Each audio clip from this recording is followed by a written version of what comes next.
Ang pinakamurang maxi scooter sa bansa.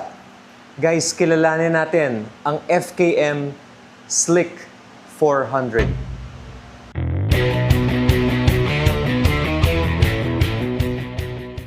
So ngayon guys, andito tayo sa FKM Cainta and ira-ride natin si Slick 400 papunta sa isa pa nating branch sa FKM Marcos Highway or Pinstripe Motor World. Kasama ko ngayon si Dave. Dave, kaway ka naman of Pinstripe Motor World and FKM Cainta.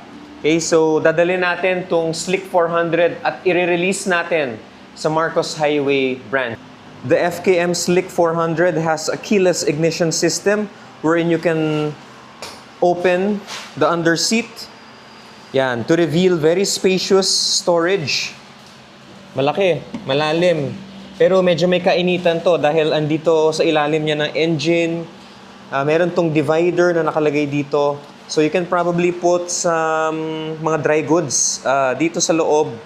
Pero hindi po kasya ang helmet sa under seat. May built-in top box bracket na rin siya.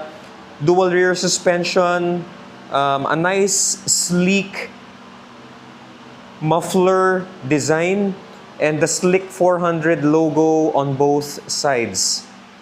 Let's check out the panel of the Slick 400. So it turns blue, we turn it clockwise, and we can see the panel start up with the FKM logo.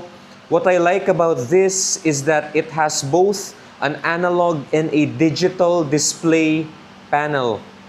So here we can check the voltage, intermittent fuel consumption, average fuel consumption. We can check the average speed, driving time, the tire pressure. So it has a TPMS, our speed.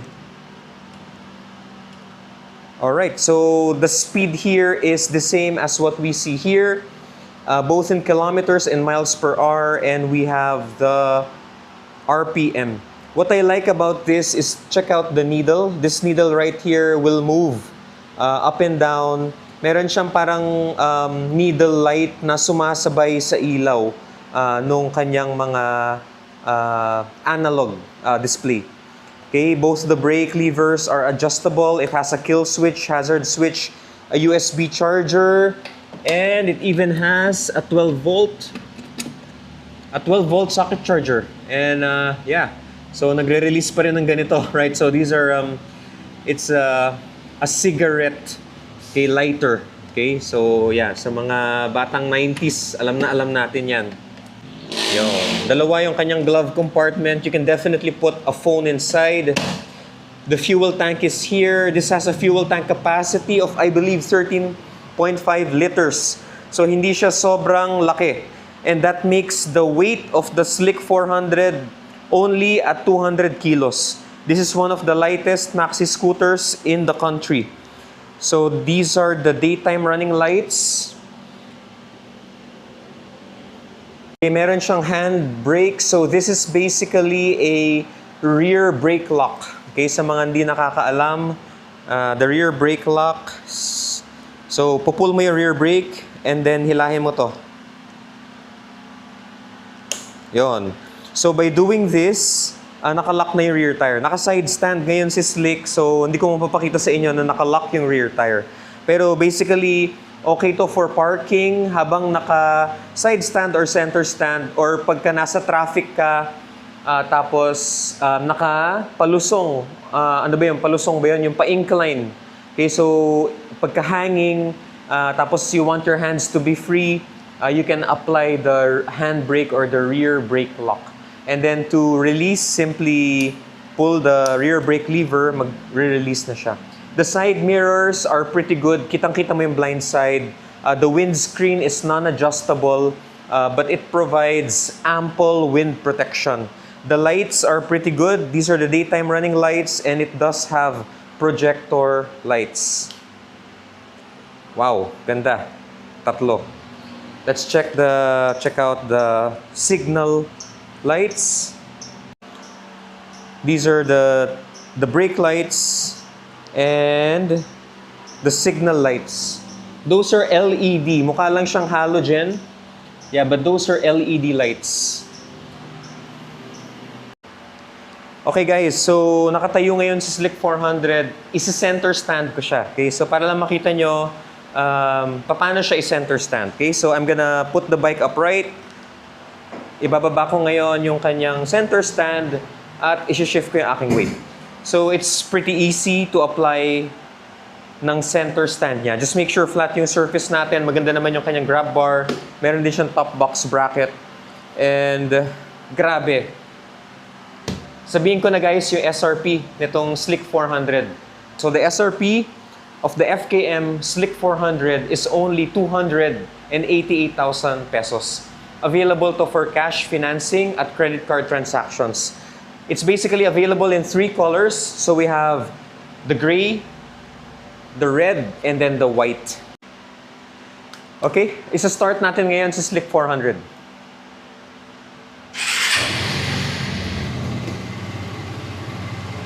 So, gumagalaw yan. I don't know if you can see it sa camera. But yeah, gumagalaw yung needle. Sumasabay siya. So, it's just a unique addition. Wala naman yung kinalaman sa safety or sa handling ng motor. Pero it's just the small details that make the Slick 400 additionally desirable as a maxi scooter. Yan. Mount. Alright. And ito yung side profile niya.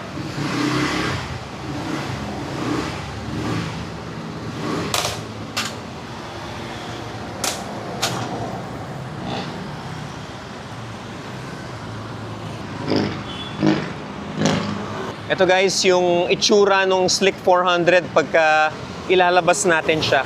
It has a lot more body. Kasi nga mas malaki na rin yung engine nitong Slick 400. So lane filtering for the Slick 400 is easy. Like what I said kanina, magaan lang siyang dalhin. There's no vibrations, there's no wobbling. Yun, so lane filtering, it's good. O yun, tapos sakto yung engine brake niya. Yun, yung tipong alam mo na nagde-decelerate yung scooter pagkapatayin ko yung throttle. Okay, which is good. Tapos yung throttle niya, yung power niya, ayun. Pagka pihitin mo siya, yun, talagang nag-load yung rear tire. Medyo hindi naman siya magwiwili, no, pero alam mo na yung power nasa likuran. Yun. Pero very friendly. Okay, netong Slick 400. So kahit na nanggaling ka sa 150cc, eto makaka-upgrade ka na, makakapag-big bike ka na. Yun. Okay. Alright. So it's very controllable. Eh, you do no? Wow! Yes! That was 7,000 RPM. The responsiveness is... it's there. Yung power's there. So kahit gamitin mo to sa city, okay lang. O kahit gamitin mo to sa expressway. Ay, nakasabay ko na sa sa NLEX tong mga Slick. Mauuna sa kotse to eh. So, lamang ka dito guys. And ito, kita nyo, malalagyan mo siya ng utility bracket para sa cellphone. Meron siyang 14mm bolt. So, pwede mo siyang lagyan ng bolt para meron kang utility bar para sa camera or for your mobile device. Yan. So, hindi ka mahirapan maglagay ng mga accessories mo for your multimedia. Imagine nyo guys, yung 288,000 ninyo, nakatipid ka ng at least mga 80,000 compared sa competitors. Yung 80,000 na yun, magagamit mo yun for your safety gears, magagamit mo yun to travel, or you can spend it somewhere else. Ikaw bahala, di ba? But ako mismo, I would prefer this, di ba? If I'm looking for a maxi scooter. Hindi dahil biased ako, pero dahil practical ka lang. Di ba? You don't need a lot of electronics or technology. Maganda na to eh. Okay, maganda na siya. And may ABS na rin pala to. Ayun, no? 6,000 RPM, 80 kilometers.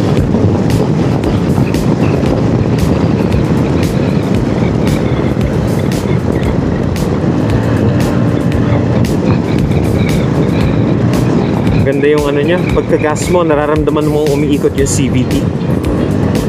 Yun. And we're here at FKM Marcos Highway. Just like that. Okay. So yan guys, ang Slick 400. At andito na tayo sa FKM Marcos Highway, Pinstripe Moto World. Thank you so much. Check out nyo lang, message nyo yung mga page namin for your inquiries. At magpa-reserve ka na netong Slick 400. Okay, this is Coach Edsel. This is Coach Edsel of Pinstripe Moto World. Ride safe po. Thank you.